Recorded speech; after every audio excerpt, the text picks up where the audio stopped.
body on your body.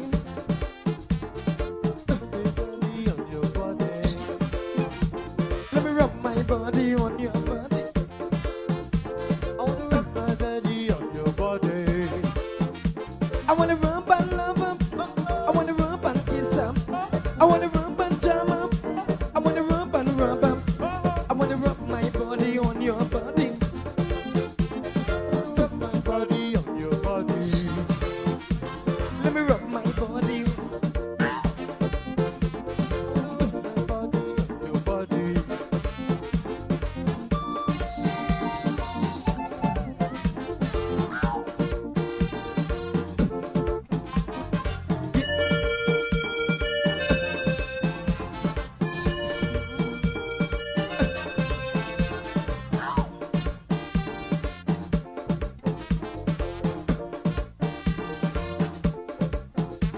I just get paid. I want to play. The vibes is right. I wanna hug up tight. No time to waste. I wanna work my ways. So come on, babes. Give me a taste. I wanna rub my body on your body. I wanna rub my body on your body. Let me rub my body on your body. I wanna rub my body on your body. I wanna rub and love up. I wanna rub and kiss up. I wanna rub and jam up. I wanna rub and rub up. I wanna rub my body on your body. I wanna rub my body on your body. Let me rub my body on your body. I wanna rub my body on your body.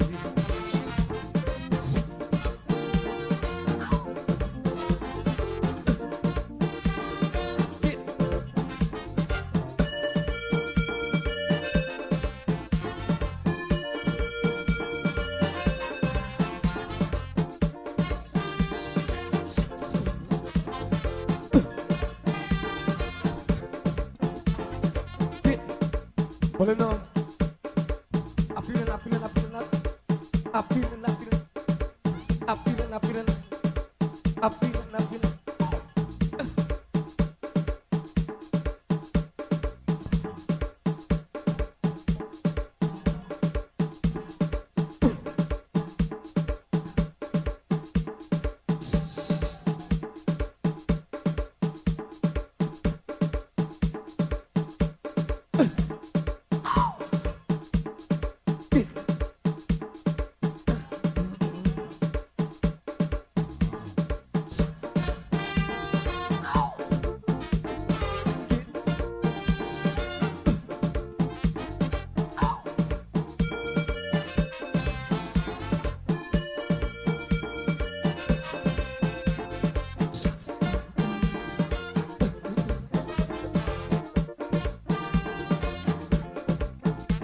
Smoking my brain.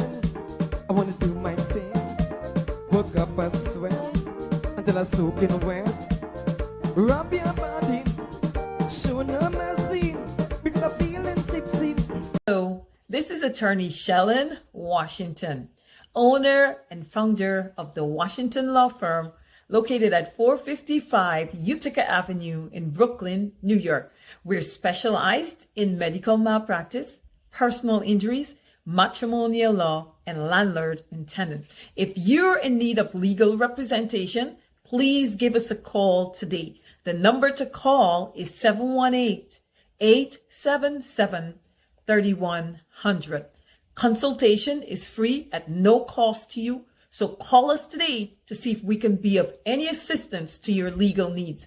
Again, the phone number to call us is 718-877-3100.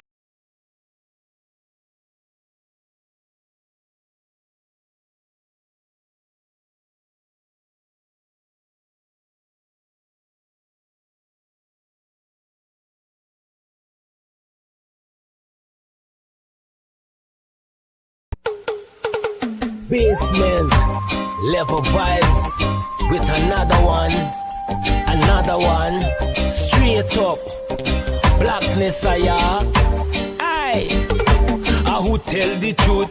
Mark Benskop defend the ghetto youth. Mark Benskop, radio station is the fruit. Mark Benskop, straight up from the root. Mark Benskop, who tell the truth. Mark Benskop, defend the ghetto youth. Mark Benskop, radio station is the fruit. Mark Benskop, straight up from the root. Mark Benskop, I do it for the love, him not do it for no money. Straight up, him attack, educating everybody. Big up my friends and big up my family. Turn on the radio, catch the vibes, it's integrity. Straight up, Benskop stands for unity. One people, one nation, one destiny. Free up the truth in the air, even the blind can see. The deaf can hear, the dumb can talk, the cripple can walk. Boom, who tell the truth? Mark Benskop, defend the ghetto youth. Mark Benskop, radio station is the fruit. Mark Benskop, straight up from the root. Mark Benskop, who tell the truth? Mark Benskop, defend the ghetto youth. Mark Benskop, radio station is the fruit. Mark Benskop, straight up from the root. Mark Benskop, we have to gather wrong, grab a seat and sit down, pay attention, education, liberation, we have to stand strong. Benskop upon the radio, lively up the program. Everybody call somebody and let them turn and tune and on the radio and catch the boom song. We boom it up already, we have to boom it up again. Expose and reveal him, who tell the truth. Mark Benskop, defend the ghetto youth. Mark Benskop, radio station is the fruit. Mark Benskop, straight up from the root. Mark Benskop, who tell the truth. Mark Benskop, defend the ghetto youth. Mark Benskop, radio station is the fruit. Mark Benskop, straight up from the root. Mark Benskop, I do it for the love, him not do it for no money. Straight up, him attack, educating everybody. Big up my friends and big up my family. All right, hey, guess what? Come aboard. Let's get to, we're going to rock and roll. As I promised you guys that we are on this private jet broadcasting in the bush, from the bush. You know what I mean? Not black bush or bush lot or flat bush, the real bush. And I'm beginning to wonder, why would anybody in Guyana purchase a private jet like this for $35 million only to be flown in the bush, out the bush, in the bush, out the bush? And like, I'm not saying that it's from Flatbush or whichever other, whether it's bush, lot, or black bush, but the bush, right? The bush. $35 million. Now, you guys don't be fooled, you know. Don't be fooled as to how this money is being circulated, you know, how this money is being cooked up, you know, how this money is being washed up, you know. You know what I mean? You know what I mean, right? Because when you get a bunch of money and you just can't account for it, and then you try to legitimize it, and you mix up good money with bad money with good money. Anyways, we're on this plane right now, right? And I'm the pilot going into the bush. What are we going to haul out from the bush? I don't know. But thank you guys for sharing the link, because we're going to rock and roll. Sit anywhere. You guys are free to sit anywhere, sprawl off anywhere. This is your jet, right? And you know, a lot of you who are watching this show, you can fly on this private jet anywhere, any part in the world. You can even go to Barbados. You can even say hi to Maya Motley, wherever. You can go to St. Vincent and the Grenadines. You can say hi to that political Nimakaram out there in St. Vincent and the Grenadines, Gonzales. You can go anywhere. You can even take that Moko individual who's head of CARICOM, and you take him there too. Take them anywhere. Right? Isn't Guyana a beautiful place, an interesting place? Suddenly, all these so-called businessmen just popping out of every corner, every hole, every trench. They're just popping out, attempting to legitimize themselves, wanting people to forcefully accept them as some sort of God-given individual, philanthropist, all these sort of things. They're forcing people to do that. But people are not, you know the word I want to use, right? Anyways, good evening to all of you. My name is Mark Penshaw. welcome to Straight Up. I don't know where can we start as we get off this plane right now. You've got to start somewhere. And good evening to all of you. I know some of you have been inboxing me. Some of you have been texting me, asking, where am I? Where am I? Well, here it is, I am. And good evening. Share the link and let folks know that we are on with a serious program talking about serious issues that are affecting Guyana. You know, many years ago, the installed PPP regime, they started a program called One Laptop Per Family. It was a fraud, the biggest fraud, or one of the biggest fraud in Guyana. And every time we talk about fraud, you got to remember that guy who was charged with 19 fraud charges. And today he sits there as the installed president of the Cooperative Republic of Guyana. He still sits there. He's sitting there. And speaking of that guy who sits there as the installed president of the Cooperative Republic of Guyana, he sent a message out the other day. He wants people to know how beautiful Guyana is, right? Here's the message he sent out. He's still fumbling to speak a little, but he sent that message out. He's still trying to grapple, still trying to make sense out of it. This is what he said. Guyana really nice. Guyana, it's a nice place.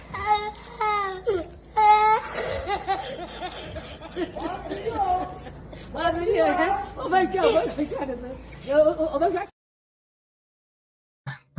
Guyana really nice. Guyana is a nice place, right? Guyana is a corrupt place under that guy's leadership, where friends and cronies and families are getting all of the contracts, and even men who are wanted by the U.S., various U.S. law enforcement, their agencies, they're wanted for drug dealing, money laundering, terrorism, you name it. And these are the guys that are cozying up with Irfan Ali. And yet they're saying, this is what Irfan is saying. Such a hypocrite, right? He sits there as the installed president. This is what he's saying. Guyana really nice. Guyana, it's a nice place.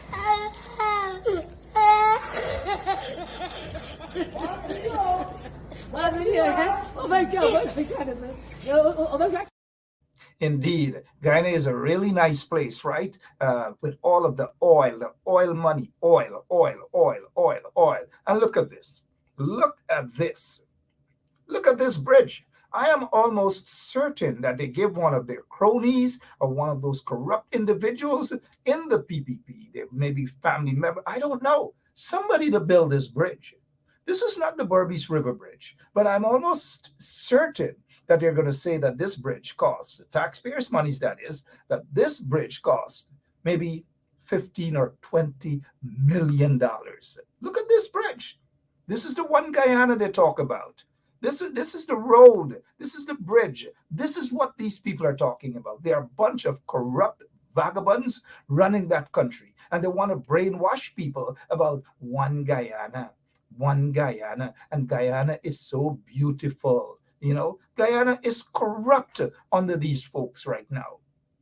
Guyana is undemocratic under these folks right now. Guyana doesn't have a real government.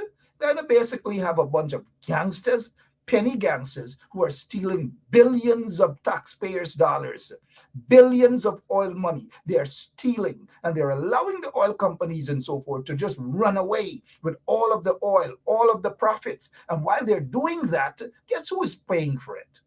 The ordinary people are paying for it. It doesn't matter your ethnicity, but the ordinary man, woman, boy, and girl out in Port Morant, they're paying for it. Polari lady, if she pays taxes, she's paying for it. The people in Blackbush Polder, the people at Philippi Farm, the people at Cromarty, Eversham, Epsom, Brighton, Corriverton, Alness, Salton, Ulverston, Manchester, Wim, Lancaster, Liverpool, Letterkenny, Arkline, Bloomfield. All those people are paying for it. So say, for example, those big oil companies, they want to jump on a private jet and travel wherever they want to. Guess who's paying for it? The ordinary people are paying for it. Crawford is paying for it. Crawford is there. He's in Guyana. And speaking of Crawford, I hope our operator, Lemon, who's back on the job, he finally got a little something to do, is going to be able to patch Crawford through because we want to get to the bottom of some things, man. Lots of things. No, let's get back to this one laptop or family quickly. Many years ago, and if the operator can just remove this big-time bridge by some big-time contractor. I don't know if Jack Dale is the contractor, because they get some guy named some Chris Jack Dale, whoever. These guys are big-time contractors now, Suddenly, all of these guys, Chris Jack Dale, they're big contractors. Look at all the names. Check the names of these individuals. The Mohammeds too. They're suddenly contractors. Got almost $1 billion to build the fire service headquarters. It's supposed to be out by the end of this month, right? Oh, all of them are contractors. All of them are getting an opportunity to make billions of dollars at the sweat and blood of ordinary taxpayers of Guyana. So when they give out a little crumbs, pittances, and pretend as though they're philanthropists and they're giving back and they're patriots, give me a bloody break about that. Speaking of that, let's not forget that issue with Bascom, Detective Bascom. The reporters or the journalists in Guyana, they don't remind you of these things. It happens and it's done with. They move from one thing to the next, one thing to the next. Speaking of one thing to the next, this guy, I don't know whether Blue Iguana is still existing or not, but back in the Phantom Squad days and all of these sort of things, a lot of killings happened in front, or I don't know whether it was organized. I don't know. But this guy, his name has been featured then. Look, he's here, cocaine. Oh no, these are church guys.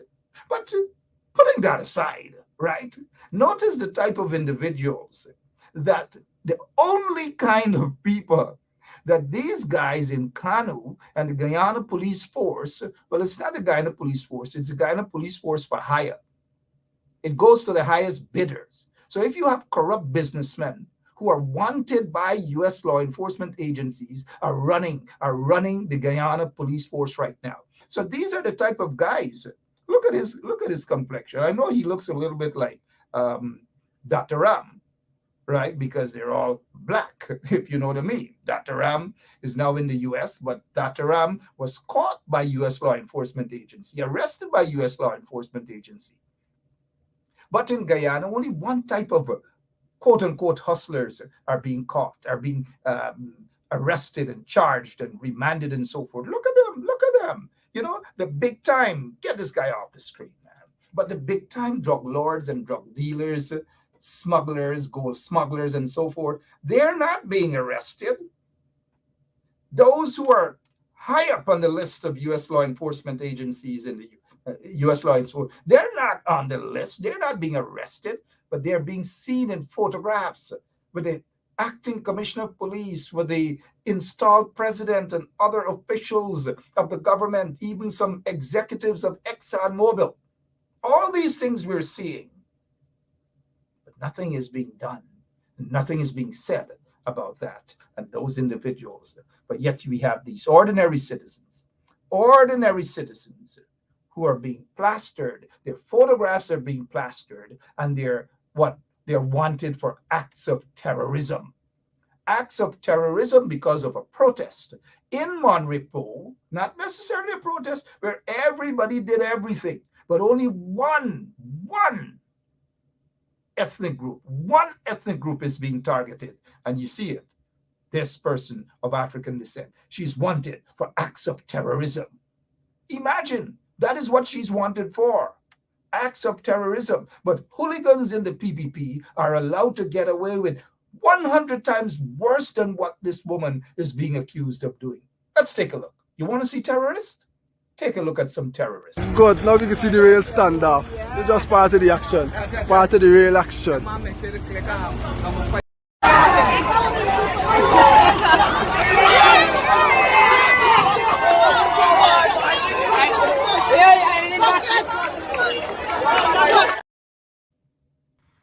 So that is what it is. I don't know what's happening. Look, we've got to bring our guest on, but before we bring them on, let's run this commercial break. Well, let's run a commercial about a beautiful Guyana, right? Can our operator just bring in this this vagabond who has been installed as president? Bring him. He's talking about beautiful Guyana. This is a commercial, right? Let's go. Guyana, really nice. Guyana, it's a nice place.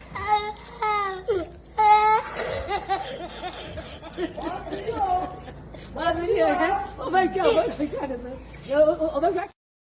Gentlemen, Guyana is really nice. Guyana is really, really nice. It's a nice place. Good to see you, Mr. Wayne Caesar. Good to see you, Mr. Crawford. How nice is Guyana that that little child is just making a mockery of that bigger child? Your take first, Mr. Wayne Caesar. Yeah, good evening, Mark. Good evening, viewers. Well, I see the president is trying to do. Oh, no. We're starting off on the wrong track. He's not a president. He's been Oh, installed. right. Come on. Sorry. This is Ben Shop Radio. They can try that president thing on some other program, not on this station. Okay. Install. Go ahead, sir. Let me correct myself. I see the install resident. I see the install resident is trying to, do an elevator pitch promoting Guyana. But my response to that, Mark, I would just like to quote James Baldwin for that response. I can't believe what you say because I see what you do.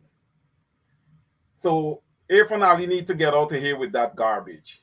They continue to marginalize people. The PPP continue to hold the same posture. Right? And what's killing me here, Mark, and I got to call this out, the international community is very dormant. They're acting as if they're non-existent in this whole thing, right? But I'm going to go there and say that the U.S. ambassador is complicit in what's going on in Guyana. They're encouraging it. They're backing this government to some degree. I'm not going to say 100% backing this government, but they are backing the government. The EU High Commissioner, the British High Commissioner, the Canadian ambassador, they are all complicit. The ABC countries, they are all complicit in what's going on in Guyana. And this has got to stop. This has got to stop. And the only way that we're going to stop this, Mark, is that the Guyanese people is got to wake up. They really got to wake up. The opposition got to wake up. And we really got to stop talking and start doing. I'm tired of telling people stop talking and start doing. I'm just tired, absolutely tired. More action, more silent action behind the scene can be far more effective. And sometimes the perception is that the ABC countries aren't doing much, particularly the US. I'm seeing some signs that things are beginning to change, and I'm hoping that it will speed up and we can see some more changes, extradition requests and so forth. That is those extradition requests are basically sitting on someone's desk there in Guyana, but we'll get back to that shortly. Let's get straight over to Mr. J.R. Crawford and what's happening not only at Alnis Village or Philippi, but in Guyana. I know you've been busy. There's something that I want to talk about. Let's touch on. We're not going to touch on the plane because it's $35 million. People got to just rinse out money and whatever it is, whoever is going to buy it, we don't know. We don't want to touch on this so-called stadium yet. I don't know if people are going to eat stadium, just like they said people are going to eat road, whether people are going to eat stadium. Look at this one latrine per family. They started off with one laptop per family that was corrupt. Now they are starting with one latrine per family. You guys are hearing it here first. One latrine for family. That's what they're starting off. And then this road. I don't know. Mr. Crawford, where do you wish to begin, sir? Good night and good to see you too. But we can't hear you for some reason. Your volume. We still can't hear you, sir. Yeah.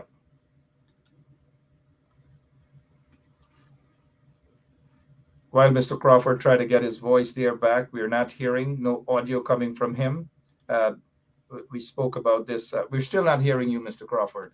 But this one laptop, this one latrine per family, many years ago, which was just maybe under 10 years ago, they started off what is called a one laptop per family program that cost taxpayers about $8 million. $8 million alone. That was just to repair. It went to friends and cronies of Jack Dale, friends and cronies of the PPP. Now, I don't know how, this is not impossible, mind you, under the PPP regime. One latrine per family. Mr. Crawford, can we get your audio now? We're not. Can you say something, Mr. Crawford, so we can? We're not. So what Mr. Crawford can do is remove himself and then return with his audio fixed. Sorry about that, Mr. Wayne. I know it's tax season for you guys. Maybe it's wrapping up. You've been busy. Good to see you. Glad that you've taken some time out of your busy schedule. But I'm not sure if you remember the one laptop per family that cost taxpayers just to repair those laptop computers that they got from their friends and their cronies, maybe out in China or where that was subcontracted.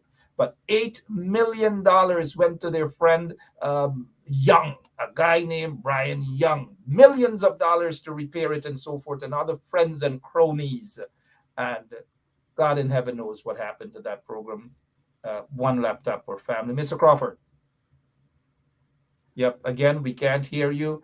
Maybe you have a new device. I don't know what is happening. Somebody's tampering with your stuff. Just do me a quick favor, or do all of us a quick favor. Just sprinkle some Limacol around whatever device you're using, because it's just not working, sir. We're not hearing you at all. We're just not hearing you. What is your take, Mr. Caesar, concerning this latest development of one latrine per family? Mark, I didn't know that those still existed really in Guyana, but to the extent that they do, and based on what you're showing me there, they actually do. I think that the PPP could just use this as another opportunity, because I don't know what the cost of this outhouse is going to be. It's going to cost, each house is going to cost almost 800,000 Guyana dollars. You see, they got a different kind of stuff in there.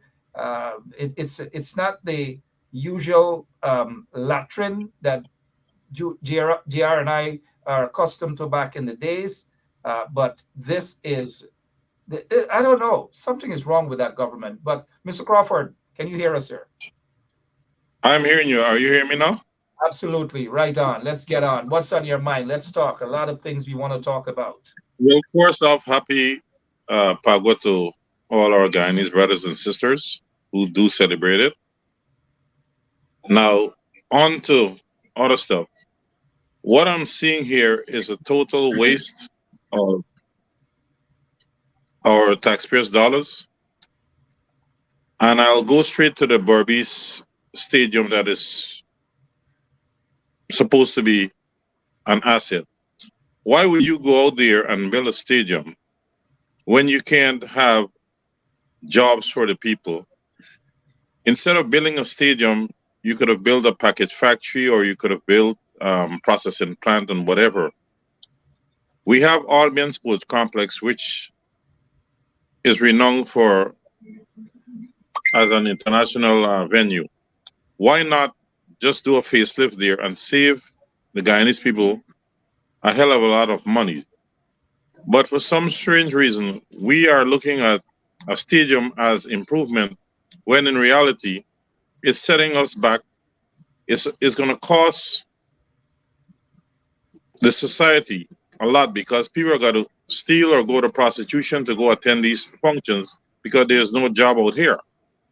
The 40 hours a month has destroyed what little was left in the sugar estate, and is putting so much pressure on the rice industry, because people are not going to work anymore.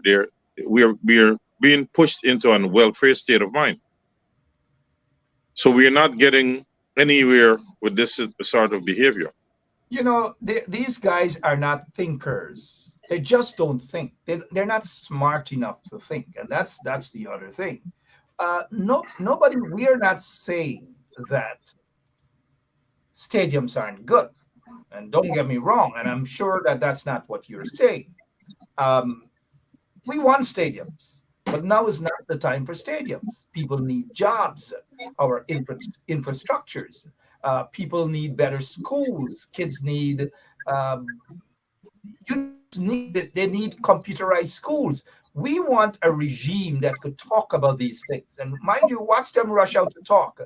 We need to hear that all the schools, from nursery to secondary, or in the case of Berbice, Berbice has the Tain campus. But let us say from nursery to secondary should be fully computerized. Corriverton has about two or so secondary school, Line Part, and then they probably have Corriverton, and then you go down the line. So furnish all of the secondary schools with computer labs, the primary schools with computer labs, the nursery schools with computer labs. Talk about these things.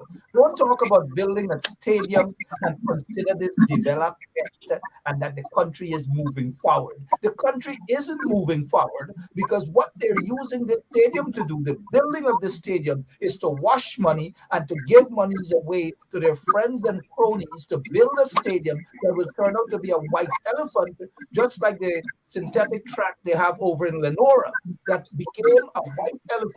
And when I say white elephant, I'm not speaking of elephant because he's from Lenora side. I'm actually talking about that synthetic track where hundreds of millions of dollars were spent and nothing was done with it. Absolutely nothing. Speaking of these sort of things, even the Skilden estate, $200 million spent on it, or $200 million spent on it, and what has happened to it? Absolutely nothing. White elephant, a bunch of white elephants. Even the stadium they have, Providence Stadium there, is a semi-white elephant. You go in there, the bathrooms are not working. Nothing is really working there. The only time you see a bathroom works is when these hooligans in the PPP attend the function there. So all of a sudden, they're talking about another stadium. I don't know. So this stadium is being built up by Palmyra, right? Talk a little bit about it, Mr. Crawford, before we get back to Stephen. Mark, look, I passed there a few days ago, and it's already causing traffic problems, right? If you want to if you were to build a stadium, you have enough land to go deep inside where it wouldn't interfere with the flow of traffic, and also it would be a much more relaxed environment for you to get proper parking, for you not to be in harm's way.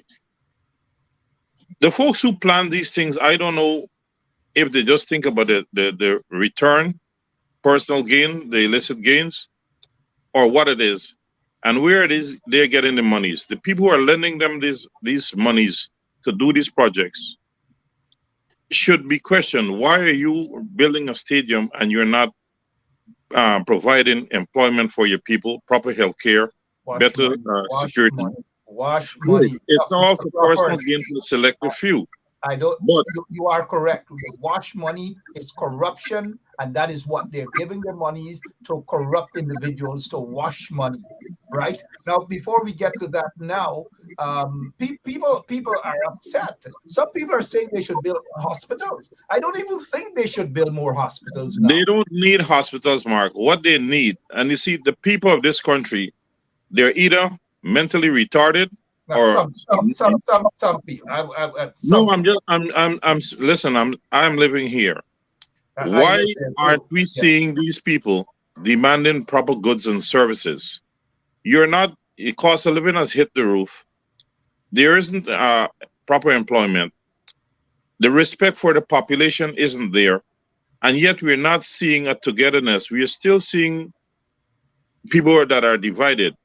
And why would I listen to political leaders who are dividing the nation and making us suffer? It's time now the Guyanese people stop looking at hair texture and skin color and start to come together to demand skin color. We can't, because look, I'm whiter than most of these people who love to call people racist. Well, I understand, but some people still see, this nonsense. But No, when you look around, yeah, right, without political interference, you're seeing in the interaction at Bad Settlement, the very place that I stood, surrounded by over 200 people saying they would poison black people with their goods. The very people that were one second, selling. Mr. Crawford. Let us just let the listeners know. This is not just propaganda. They No, said I it. was there. I was surrounded They by them. said it. Exactly. They Right? said it. Good. Go ahead. And now the very people are selling to the same black people that they wanted to poison 3 years ago. You understand? We as a Guyanese people are driven by ignorance instead of being driven by the thought of being progressive. We have lived together when there is a normal government in power, and we don't hate each other. But for some strange reason, some of us are ignorant to the point where they don't need to be in civilization. There's no need for black and Indian to be at each other's throat. We all need each other. We all suffer the same way. We all have to struggle to make ends meet. Why can't we come together and demand proper goods and services from whoever, PNC or PPP in power? The people must benefit. We are not seeing anything from the wealth that we have in this country, from gold, timber, and now oil. Last year there was big talk that the NRF fund only had a couple of $100 million. All of a sudden, we have a budget of $4 billion US, and the oil fund has the money. If we are having leaders that are lying and are misappropriating our tax dollars or our money, then we need to turn our backs and go in the next direction. If we are living in a country, why live in a survival mode instead of a proper, comfort mode? You know what, Mr. Crawford, it goes on both sides, because sometimes these two major parties, whomever is in power, most of the people are satisfied. It happens to the PPP, it happens to the PNC or the coalition and so forth. I get your point, but let's bring in Mr. And I agree with you almost 100%, sir. But let's bring in Mr. Caesar. Mr. Caesar, your take on this stadium. People are starving. There's no jobs. There's nothing really. And even as Mr. Crawford said, where they're putting this stadium, it doesn't make sense because it's close to the Berbice River Bridge. What's going to happen to traffic? Go ahead, Mr. Caesar. Yeah, okay. So Mark, my comment on this stadium is that first and foremost, we don't need a stadium. It doesn't need to be built. There's one on the East Bank, and as JR just quoted, there's a stadium at Albion there up in Berbice. We need roads, we need bridges. The roads and bridges need to be fixed. And I know the PPP is talking about the country moving forward. A stadium does not move a country forward. A country moves forward when its people is moving forward. How do you move forward the people? The PPP made a pitch that they would create 50,000 jobs when they get into power. I'm not sure that they created 10,000 jobs. Okay, so I'm giving them the benefit of the doubt here. So we're 40,000 jobs behind. Okay, the Guyanese people do not have disposable income after they would have paid their expenditures. So I don't see the need for a stadium because the people don't really have money to support. I know some of them tend to find it. How they do it, I really don't know. Why they do it, I can't really answer why they do it, but I think it's very silly to be coming out and supporting events thrown by a government that continues to marginalize and ill-treat people who do not support them. This is a dictatorship, and until people start figuring out and start getting a grip of what's going on, this is going to continue. It is indeed a dictatorship. It has gone beyond dictatorship. It's corruption, massive level of corruption, because when you see senior police officers are walking around taking photographs and men who are wanted by U.S. law enforcement agencies, men who have proclaimed, yes, that they are the subject of investigations by not one U.S. law enforcement agency, but several U.S. law enforcement agencies. And government officials are comfortable hanging out and taking photographs of these individuals with no investigations at all. Something is definitely wrong. Now, Mr. Caesar, you did mention that Albion has a stadium. Let me correct you, sir. Cricket Albion has ground. a community center. And I know that. And this is not any disrespect to Albion communities. I've gone there, I've watched cricket and so forth. But it's 2023. That's not a stadium. It's not. Mr. Crawford, you still want to touch on that stadium, or should we move on to some other stuff, sir?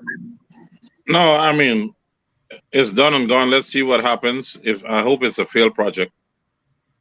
We can talk about the cost of living. We can talk about the destruction of the morals of the 40 hours a month, that what it's doing to us, to our workforce. You're hearing the complaints from the rice farmers. You're hearing ST don't have any workers anymore.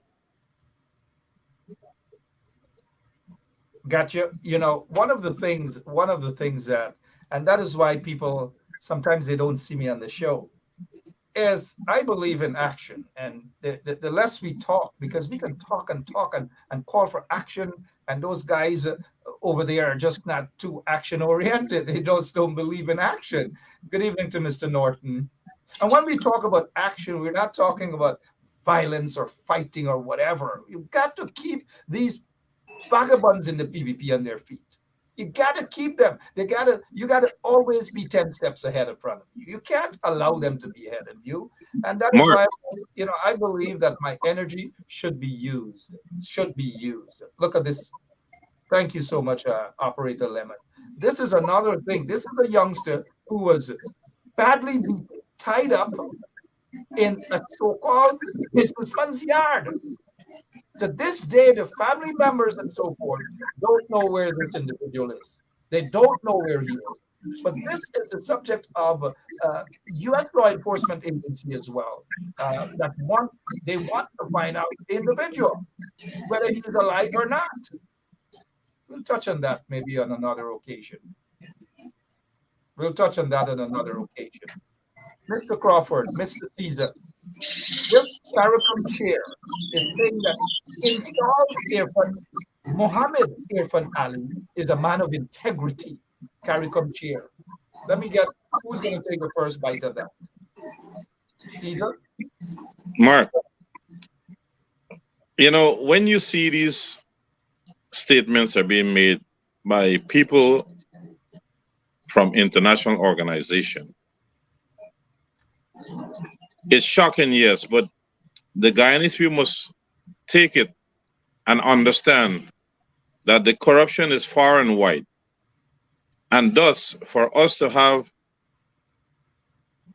improvements in our country, we have to band together. This statement from this individual, it's a slap in our faces as Guyanese citizens. When we're seeing, and you're seeing all over social media on a weekly basis, the oppression, the disrespect, and the blatant pilfering of our state resources. And here is somebody making these kind of statements. The Uncle Toms never cease to exist. That's my point on this gap. Mr. Caesar, let's get your take. Here's a man. Thank you, Mr. Crawford. Here's a man that was charged 19 fraud charges. He can't state where he got his undergrad degree from, which university he attended to get that from. 19 fraud charges. Here's a man who was blocked from going into Canada. And these are not things that we're talking out of propaganda's sake or for propaganda's sake.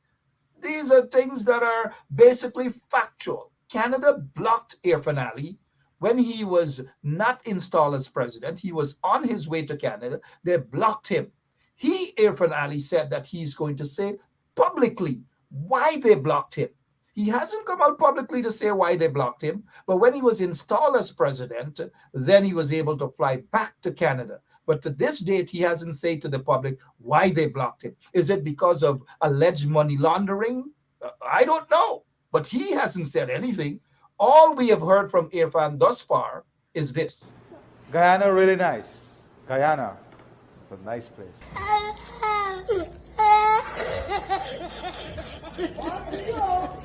my God. Oh my God.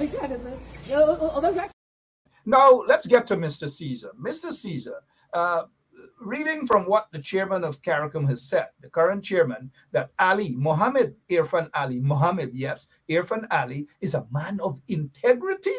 How does that make you feel, sir? It makes me laugh. That's what it does. Because coming from a man of that stature, you know, it just shows you, as Mr. Crawford says, corruption runs wide. He knows what he's going to receive. But one thing I must say is that that man doesn't have a conscience.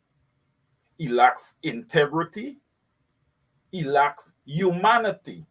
Because for him to see what's going on in Guyana and to make such a statement, you know, where's the proof to back such a statement? You have a divided country. You have a dictatorial government. You have the races clashing in the country. And you're going to say that this is a man of integrity? I don't see it. I don't see a man of integrity when you could go into Buxton and call a man with integrity, Dr. David Hines, a joker. Now, Irfan Ali, I'm going to tell you this. When we did election the last time, when they did the election, they forgot when they pick out the cards to take out the 4 jokers, because that's what they actually selected as an installed government, a set of jokers. Not only that, Mr. Caesar.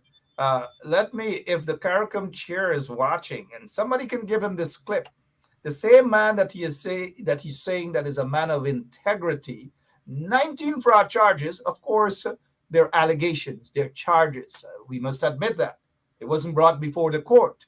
But it's not that it wasn't brought before the court. They have attacked it at every level in order for it not to be brought before the court.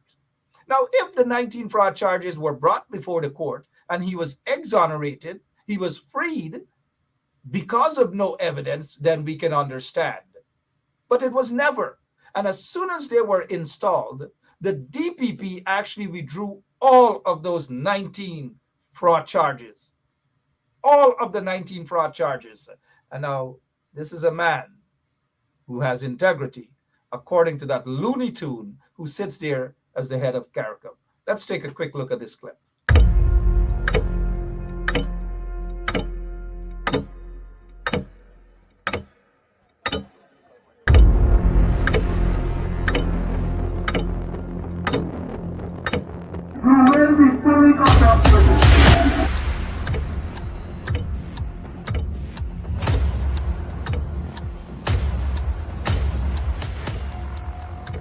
Mr. Watts, he is armed himself. Shots, watch it, tear gas.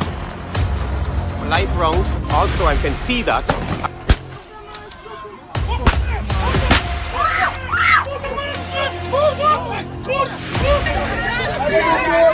Just for Quentin!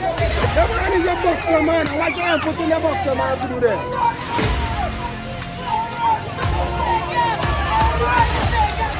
But since my cousin there, no, you come on the East Coast. You listen to me. Right? No, you come to the East Coast. You listen to me now. You gotta listen to me too, man. I am listening to you. Now, I see you on the East Coast. The day when they get a protest from them, the next day, that's when you see one bigger heads come up to talk to my family.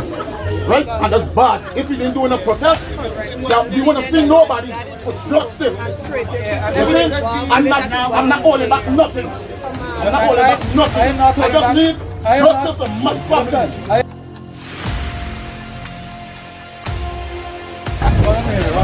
I get visitors all of a sudden. All of a sudden, This is Joker.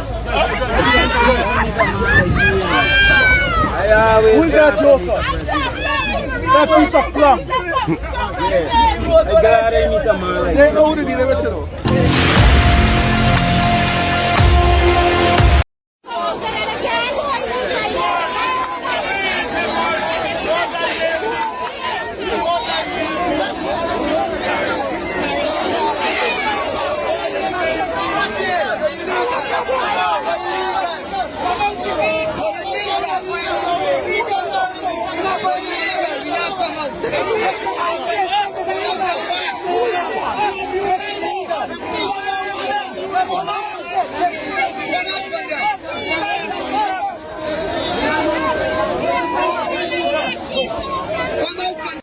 working days. These people have no conscience. No conscience they don't have.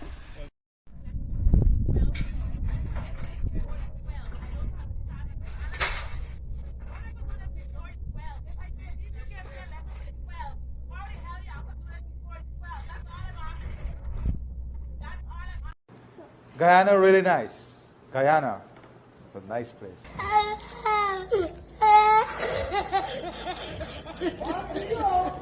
Oh my God, oh my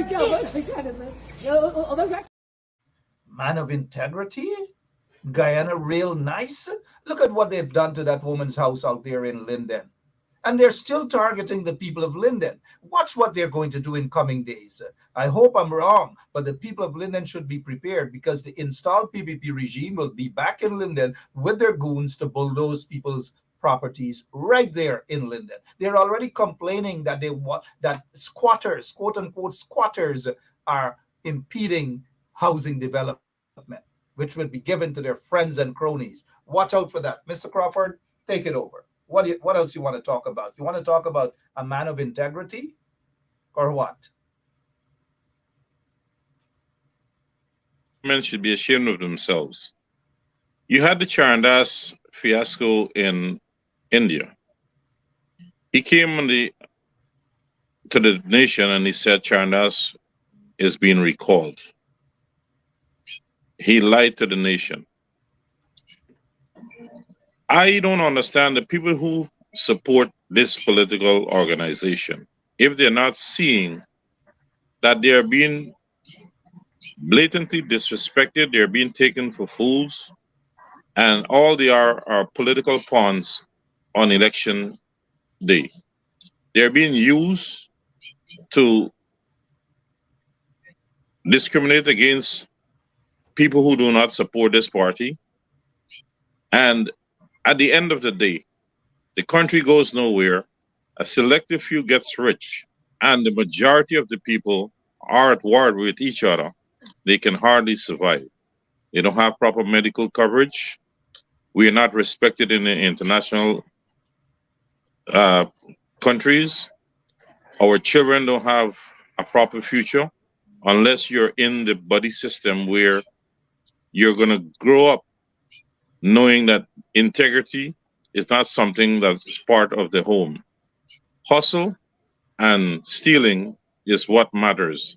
It's giving us a false sense of security. We are not, as a nation, going to be attractive to honest investment, elevation to 21st century standards. These are things that we should be looking for as a nation. We are not seeing honesty as something that is up there. What we are seeing is a status. Nobody cares how you amass what you got, as long as you can flex your muscles and show off with a fancy car or massive homes. You're successful. And sprinkle little crumbs here and there and take pictures. That's the thing. And the most disturbing... I don't know. I take umbrage to school. Children are trying to fashion themselves under individuals who suddenly pop up and become rich. And that's what I'm saying. That's how society is. But the most disturbing thing that is happening here is to see that the henchmen for this organization, who they are willing to destroy their own groups just for little crumbs. They'll take you out for $20,000. They're very, very bad when they're in large groups, but cornered by themselves, they're wimps. I know a lot of them like that. You know what I'm saying? These are the things that are so disturbing, and somewhere along the line, Guyanese have lost their sense of purpose, their dignity. I don't know if it's a mental thing, if we're having so many people in Guyana that are mentally challenged, hence the reason for them to be associating with wrongdoings. We're looking. When you look across the international scope, People are fighting for improvements, proper goods and services. Look at the streets that they're building. They're narrow. They're not properly constructed. You know, it's overpriced. So you're knowing that it's all theft. We're not going out there and banding together to have more doctors, better qualified doctors in our country, better electricity system, water, security. We're not even seeing provisions for the poor folks. We're not seeing people at the discussion table trying to target the high cost of living, so individuals can be able to, you know, to manage life. Everything they're talking about is this one guy, and this is nonsense. We have already have in our coat of arms, one nation, one destiny, one people. Where and why are you trying to change what the founding fathers have set out there, and where we were living good, we were educated, we were mannerly, we were healthy, and we were progressive as a growing country. Now, after 50 years, we have gone into a country of just hustle and buddyism.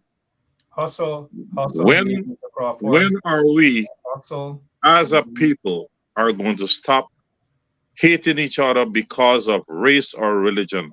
Absolutely. I think let's hate somebody because they're dishonest to the nation and they're screwing the majority when they are pilfering our resources. I do believe that message is loud and clear about coming together and ensuring that people stand up for what is right. I know there are lots of PPP supporters, regardless of their ethnicity, but the majority of them are of one ethnic persuasion, and nothing is wrong with that, but they are fed up of what is happening with the PPP. They are fed up in terms of the direction that the PPP is going. They know that the PPP is corrupt. They know that the country is not heading in the right direction. Mr. Caesar, look at this guy that is tied up here.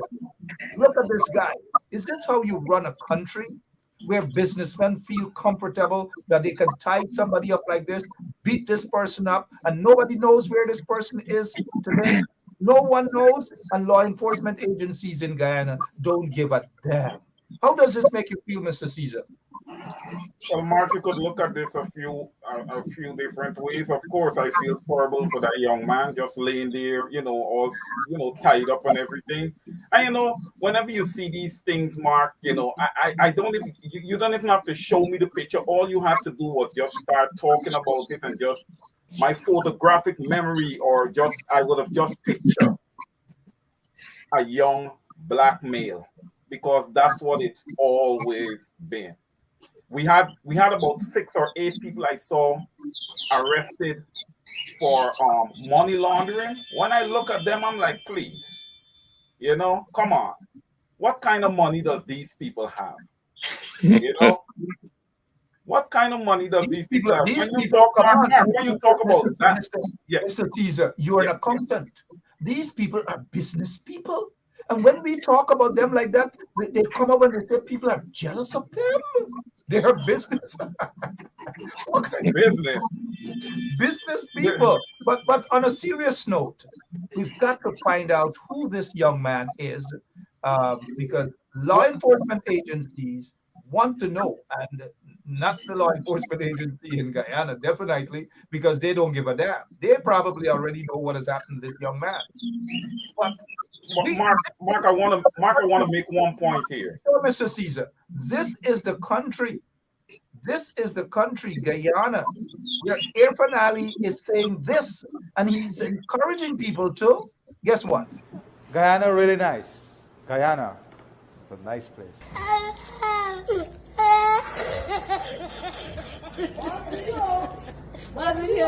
Oh my God. A nice place where certain businessmen are allowed to tie and beat and possibly disappear individuals without being held accountable for? Well, Or well, who Mark, cannot be arrested? Businessmen who are in bed with senior police officers, senior government officials, and all these manner of things. And this is what Air Penali is saying, that Guyana is a nice country and encouraging people.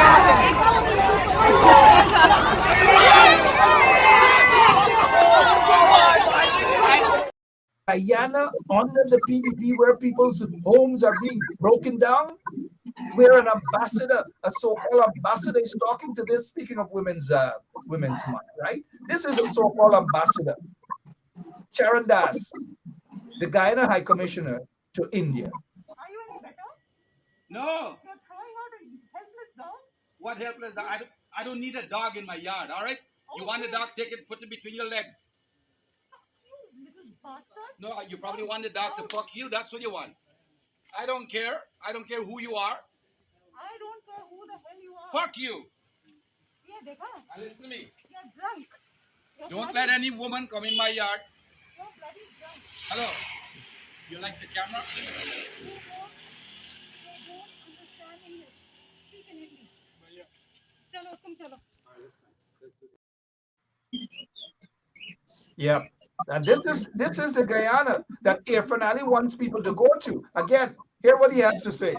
Guyana really nice. Guyana. It's a nice place.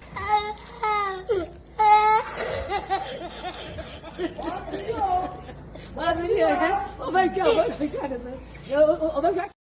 Lest we forget about the corruption allegations leveled against Candale, who sits there as the installed vice president of the country. Yet Guyana is nice. Let's not forget this, Mr. Crawford, Caesar, and all the other listeners who are watching, whether in Guyana or wherever you guys are. Maybe the Chinese company that did not get the agreement that they wanted here, maybe they're the ones who told you. Or it could be just a fictitious thing. Okay, well, let's talk about specific individuals. What is your relationship with Mr. Su Jerome? So, my relationship? That matter is still hanging over Jagdev's head. He is the one who said that he wanted an investigation into that matter. Where is the investigation? Where is Sue? Air Penali said he wanted an investigation, just like they want an investigation into everything. Just like they said there should be an investigation into the murder of Paper Shorts. Now, I don't care who Paper Shorts associated with, but the fact that he was murdered steps away from Air Penali's, where he's sitting there in State House and nothing has happened to it. And the alleged perpetrators are hanging out with senior government officials, are given contracts, are hanging out with senior police officers, and nothing has happened. But let us remind people about this Guyana that Air Penali wants people to visit. Mr. Mark, I believe every word of Mr. Shu is saying. I am also afraid of Mr. Shu. Mr. Shu, if you are listening, I don't want anybody to harm you. This is a serious thing. Corruption is big. And we Chinese have to stop that. Been bullied by Jagdeo and other government official to pay bribe. It's big all over Guyana. A Chinese to pay by bribe. Mr. Shu, I hope you to stay strong. Do not. We respect and salute you for your bravery, for coming up and speak against corruption in Guyana. Thank you, Mr. Shu. We appreciate you, Mr. Mark. 马克，我相信每一句苏先生说的话。我现在很担心苏先生。苏先生，如果你在听我说话，我不想任何人威胁你。圭亚那政府腐败很严重，这个是很严重的事情。我们中国人必须停止被那些政府用武力行贿。苏先生，我希望你能继续你的发表，也希望你在新的一年万事如意。Toja. Pressure boss pipe. Pressure boss pipe, boy. Umaninza, Guyana de underwater. Oh, on the wrong. Sorry. Umaninza, Guyana de under pressure. Walk. Bang. Making the short video for send to you and the viewers and listeners. I'll know we punishing in Guyana. Punishing. Rice gone up, sugar gone up, flour gone up, cost of living just gone up, gas gone up from 3,400 to 3,800. Real hungry days under this installed PPP government. Real hungry days. Right, I'm out now. I'm living in Guyana right about now. I am in Guyana no more. Guyana really nice. Guyana. It's a nice place.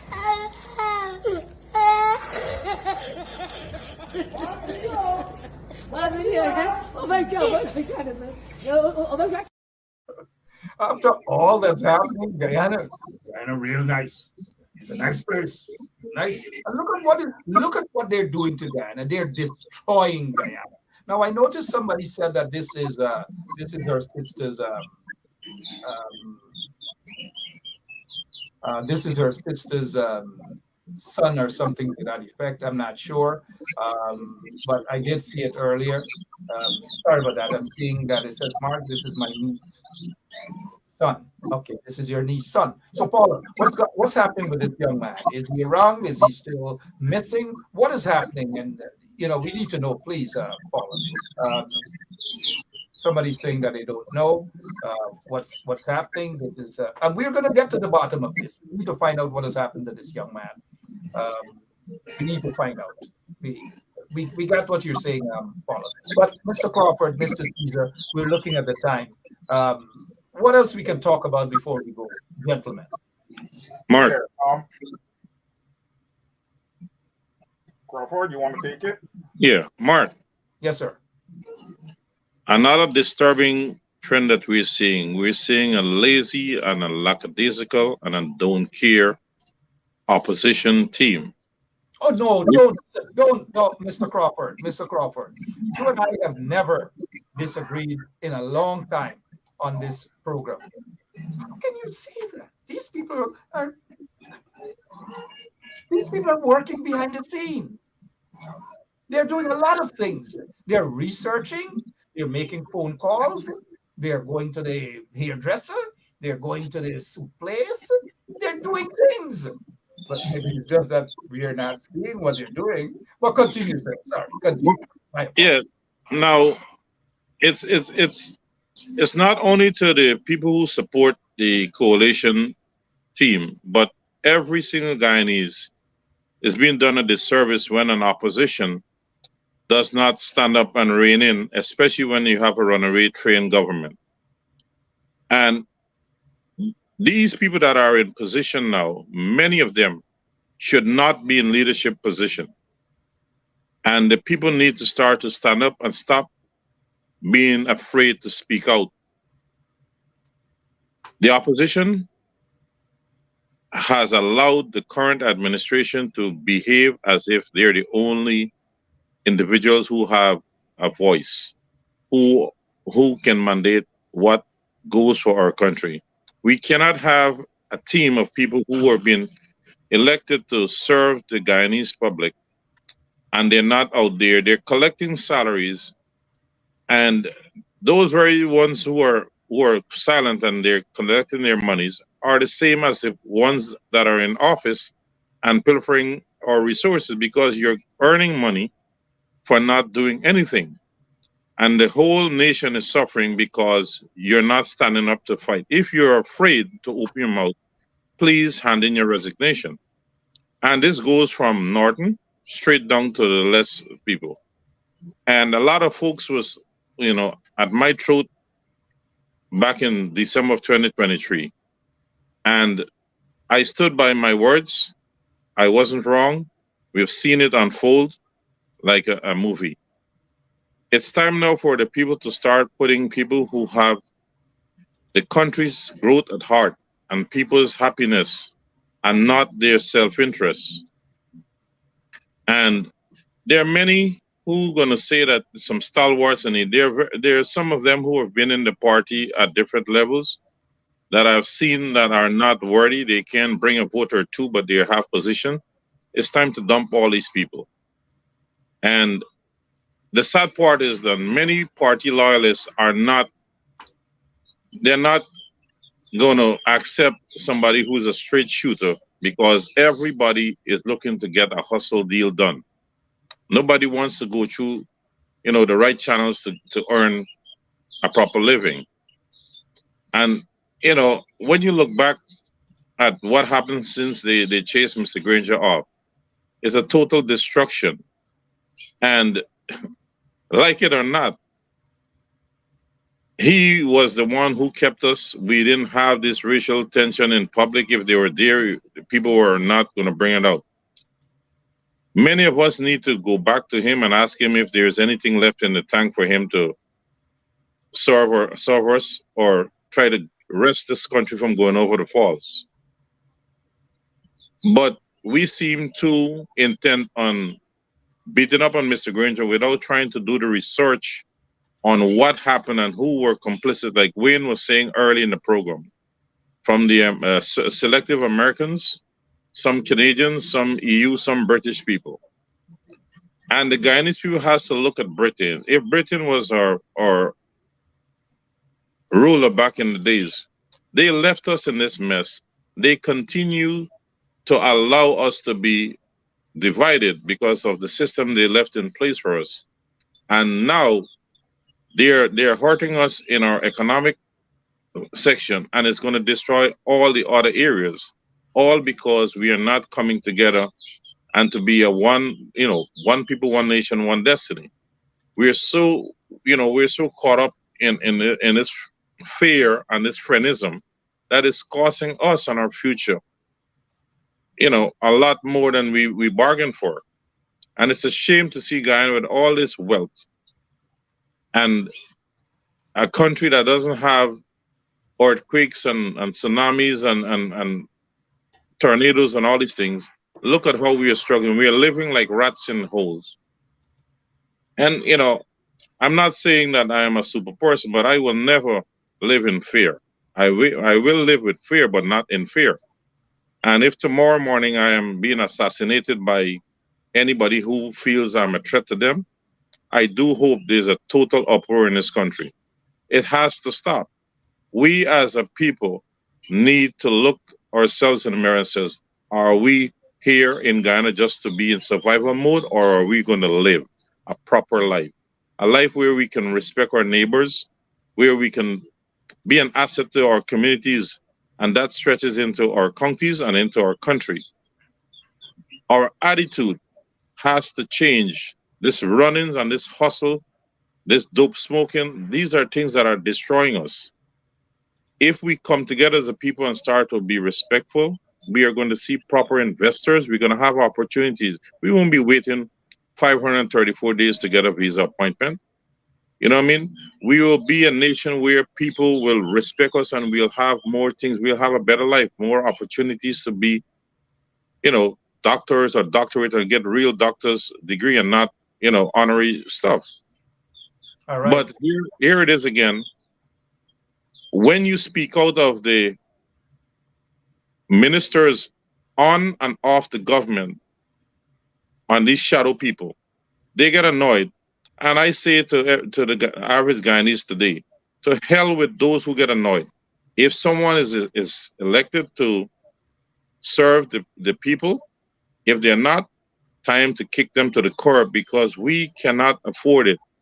COVID has taught us something. We can be walking around healthy last week, and this week we're dead. So we need to make a positive impact in our society, so we can leave a proper legacy for the younger ones to grow onto and build upon. But here, as a nation with our tongues tied, we are no better than slaves, and that's what we are. Mr. Crawford, thank you so much. We'll use that as our closing remark indeed. This is the aunt of this young man who is on the ground there, tied up. We are hearing by henchmen of a quote-unquote businessman out there in Guyana. Law enforcement agencies, I believe, mind you, outside of Guyana, want to get to the bottom of this in terms of the whereabouts of this young man and the reason why he was tied up, beaten, and to this day we are not sure where he is. But we noticed that his aunt is on. Paula Niles is saying she needs to hear from someone, and hopefully we'll get to the bottom as to whether he is still alive or not. Mr. Caesar, your closing remarks, please, sir. Yeah, Mark. So there are certain factions of the Guyana police force that I am very close to deeming them a terrorist organization. The PPP is weaponizing the Guyana police force and turning them against the citizenry of Guyana. Also, these security firms, I know we don't see a live Phantom Squad, but the Phantom Squad comes by these security firms. They have killers within those same security companies that are there in Guyana, and they're there for a reason. They're there to do the bidding. Once the PPP would have reached out to the Guyana police force, if they don't want to do it, then those same security firms are going to do it. We definitely need to do something in Guyana. The citizenry, they need to respond. The opposition need to wake up. I need to see a vision. I don't see a vision from the opposition. We need all members of the opposition to be on board, to be on the same page. They need to get out there. They need to edify the people, prepare your constituency. We know in 2025 we're going to have elections. That's if it doesn't happen before that. Mark did say earlier on the program that the PPP will be going up back to Linden to continue the bulldozing of people homes. The opposition need to garner the villages, especially the villages that are Afro-Guyanese dominated, the Pleasants, the Buxtons, the Golden Grove. When they go up to Linden to bulldoze, you guys need to come out to the streets. You guys need to lock down the public road, lock down the line top. Let's do, as John Lewis said, let's make some good trouble. We got to get out there. You know, a lot of people say, oh, they're up in Linden. No, they're coming for you. Watch me. They're coming for you. Your turn is coming. Okay? We need to gather. We need to rally around. We need a good, strong opposition leader. One that is ready and one that has the appetite to lead the people. He or she needs to put out there a vision that everybody is rallying around, that everybody is following. That's the only way that we can get through this. Please do not sit down and think that the United States or any one of these foreign governments is going to come to our aid. They're not. The soup is falling exactly where they want it to fall. They're not coming to our aid. All right. Well said, Mr. Caesar. Well said, Mr. Crawford. Agree to disagree on some issues, but I do believe that the opposition needs to be more forceful in a good way. Just like John Lewis said, late Congressman John Lewis said, good trouble. We need to see that. We just don't need to see all of the press conferences and the letter writings and so forth. The days are over for that. At least that's what we thought. And in terms of constructively saying that the opposition needs to do more, let us not get emotional. Some of the supporters of the opposition don't get emotional. I've been there on the ground. I understand what being forceful is, and to stand up against a corrupt, a racist installed regime. More needs to be done. If more isn't done, then the PPP is going to continue to get away with what they have been getting away with, especially with, for the most part, the opposition just simply sit back and they're just silent on most issues. That is why the PPP is continuing to get away with literally murder in that country. And so you need a more aggressive, a more forceful opposition who will stand up and go in not only to Mucka, Arcadia, or out in Linden. The people need to see these opposition elements out on the quarantine, in Linden, in Kwakwani, in Ituni. They need to be visible. Are they that visible? No, they're not. Look, the truth is, I have seen for the first time one of those MPs in Linden, Mr. Sears. The first time I have seen him was out at Linden Mashramani, on the road, winding up and dancing up at Mashramani. Now, don't get me wrong. I like a little winding up and dancing up. Yes, it's smash. We've got to celebrate our culture. But what about when the people need help? What about when that woman's house was being broken down in Linden? Where were these same individuals? Where was Mr. Sears? Was he there? Was he confronting the police? Was he stopping them to telling them that that's an illegal act and he will stand up and fight for those people in Linden by every and any legal means necessary? No, they're not. But when you constructively go after the opposition, they got some folks out there who are just basically no different than the PPP supporters. So you want the PPP supporters to bash the PPP, to walk away, to criticize the PPP. But when there are people who love the coalition, people who basically put their lives on the line for the coalition, people who voted for the coalition, you want them to sit back and say nothing. When opposition supporters are feeling the squeeze. And trust me, they are feeling the squeeze. They need better leadership. This is not to say that Norton cannot do better. Can he do better? I believe he can do better. But does he want to do better? I don't know. What about the MPs who are supposed to be doing better? Most of them are not doing what they're supposed to be doing. There are few of them who are fighting. Yes, we respect, we salute, and we appreciate them. But the opposition, the combined opposition, need to do more. We're not hearing from these guys.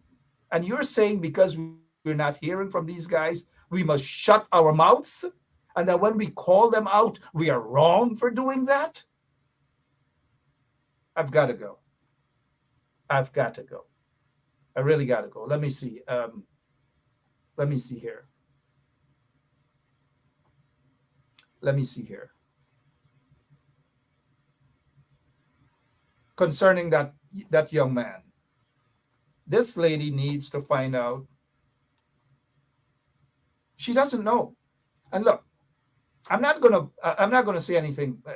This is her nephew. He's been missing. This is according to Paula Nice, her nephew. You're telling me that they don't know where this guy is, your nephew or something? We need to find out what's going on. Get the information, Miss Paula Niles. Get to the bottom of this. Find out where your nephew is, whether he was murdered.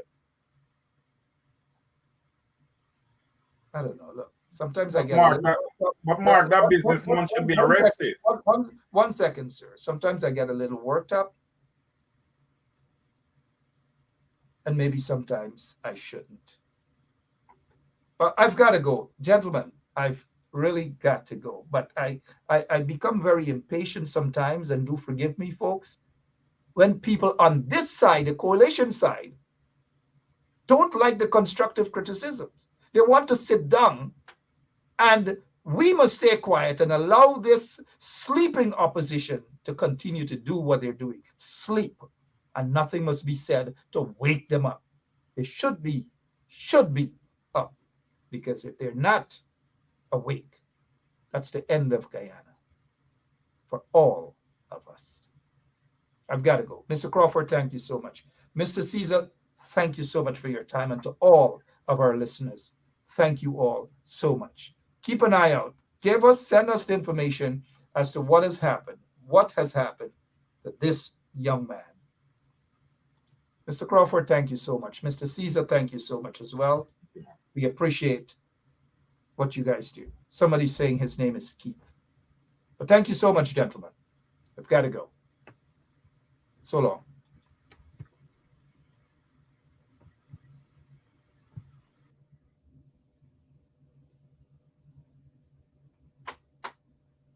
Hello, this is attorney Shellen Washington, owner and founder of the Washington Law Firm, located at 455 Utica Avenue in Brooklyn, New York.